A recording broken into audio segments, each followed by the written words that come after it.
ગુજરાતમાં પરંપરાગત ડાયરાના કલાકારો કહે છે કે ભારત આઝાદ થયો હતો, પણ મોદીજીએ એ આઝાદીનો અહેસાસ 7 દાયકા બાદ જન જનને કરાવ્યો. આવો જોઈએ શું કહે છે સાહિત્યકારો. રાજભા ગઢવીએ કીધું, મને નહેરુ નથી ગમતો અને નથી ગમતો. સાહેબ બહાદુર હોય ને વખાણવા જ પડે. આપણા વડાપ્રધાન ને વખાણ કરવા જ પડે. મોદી સાહેબ ને એમાં બીજું આવે જ નહીં ભાઈ. છે મને ગમે છે. અને ઓલી ત્રાહી ટોપી વાળો નહેરુ મને નથી ગમતો. જેને જે કરવું હોય કરી લે. લાલ બહાદુર શાસ્ત્રી મને ગમે છે, બહુ જબરદસ્ત નેતા છે. એના ઉપર જે થયું તે ઈ તો એ વખતની પાર્ટીને ખબર શું થયું હોય તે. વલ્લભભાઈ પટેલ ડાલા મથો હાવત મને ગમે છે સાહેબ. જે ગમે છે એ ગમે છે. નહેરુ નથી ગમતો કારણ કે મારા ભારતની પથારી ફેરવી નાખી. પાકિસ્તાનીઓનો સપોર્ટ કરનારા અહીંથી ભાગો. ભારતના મોદીજીએ દેશ વિરોધીઓ સામે સ્વચ્છતા અભિયાન શરૂ કર્યું છે. ખોટા આંદોલનો ધંધા બંધ કરો. આ પગે લાગીને કહો, ભારતમાં જે જન્મ્યા છો, ભારતની માટી જેને અડી છે, એ ભારત વિરોધનું કાર્ય કરે એ ભારતના પેટનો ન હોય. અને ભારતમાં રહીને ભારતના બંધારણ વિરોધની વાતો કરવી હોય એને કહેજો, અમે તમારા લાભાર્થે ડાયરા કરી દેવું ને તમારે જે દેશમાં જવું ત્યાં રવાના કરાવી દઈશું, પણ મહેરબાની કરીને ભારતમાં રહીને આ ધંધો ન કરતા. હા, વડાપ્રધાન સરસ મજાનું કાર્ય કરી રહ્યા છે દેશનું. તમે કલ્પના કરો, 170 ગઈ ગપ દઈ આ સ્વચ્છતા અભિયાન જ છે. ભીખુદાન ગઢવી કહે છે, માય કાંગલા દીકરા ન જોઈએ, મોદી જેવો મરદ દીકરો ખપે. મને દો ગમે છે કે કામ દાદા કાગોલિયા અને કામ દાદા કપૂત, હકડી સી મયણ ભલી અને હકડો ભલો સપૂત. સાહેબ, હે માં અંબા, હે ભગવતી, હે ભેલિયા વાલી, એક દીકરો દેજે, 9 ખંડમાં નામ રાખે એવો દીકરો દેજે. હે મારે કેવું તો કહી શકું કે આપણા વડાપ્રધાન જેવો દીકરો દેજે, નરેન્દ્ર મોદી જેવો 9 ખંડમાં નામ રાખે એવો એક દીકરો દેજે.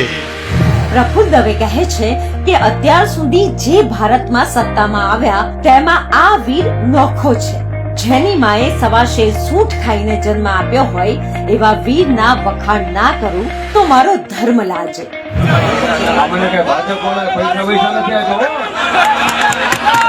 એવું નહીં માનતા કે પ્રફુલ્લ દવે ને કમિશન આપ્યું. અરે ના, મને મોદી ગમે છે, ભડનો દીકરો છે. ગુજરાતની શિકલ ફેરવી નાખી બાપ. નકરી વાતો કરી બાકી ના. જે મર્દના દીકરાઓ હોય, જે ભાઈડા હોય, જેની માએ હવાશેર હૂટ ખાઈને જેને જેણા હોય એના હું અહીંયા મંચ ઉપર બેસીને જો વખાણ ના કરું, એની સાચી વાત ના કરું તો વાત મારી છે. પછી એ નરેન્દ્ર મોદી હોય કે સરદાર વલ્લભભાઈ પટેલ હોય કે આપણો છત્રપતિ શિવાજી હોય કે મહારાણા પ્રતાપ હોય. દેવાયત ખાવડ કહે છે કે મોદી સિંહ છે, બાકી બધા ઘેટા બકરા. એથી ગુજરાતનો મુખ્યમંત્રી નરેન્દ્ર મોદી એટલું બોલેલા કે જો આ ગામમાં ચારણો રહેતા હોય તો એને કહેજો પેલો ચાંદલો મને ચારણની દીકરી કરે. તેથી ખબર નહોતી કે હિન્દુસ્તાનનો વડાપ્રધાન થવાનો. ફોટો પણ હજી છે, તમે કોક દીક જૂનો FD માં જોઈ લીજો. લોબડીનો છેડો જ્યોતબાઈમાં ઘોડે ખંભે રહી ગયેલો અને મોદી માથું નમાવીને ઉભો છે અને ચાંદલો કર્યો. એ ફોટો જયારે મેં જોયો ને ત્યારે મને એમ લાગ્યું તેદી ચાંદલો કરીને ચારણ જોગમાં એટલું બોલી છે, કરોડ દિવાળી થોડા રાત તપે બાપ. કીર્તિદાન ગઢવી કહે છે કે દિલ્હીની ગાદી પર ગુજરાતનું હીર બેઠું છે.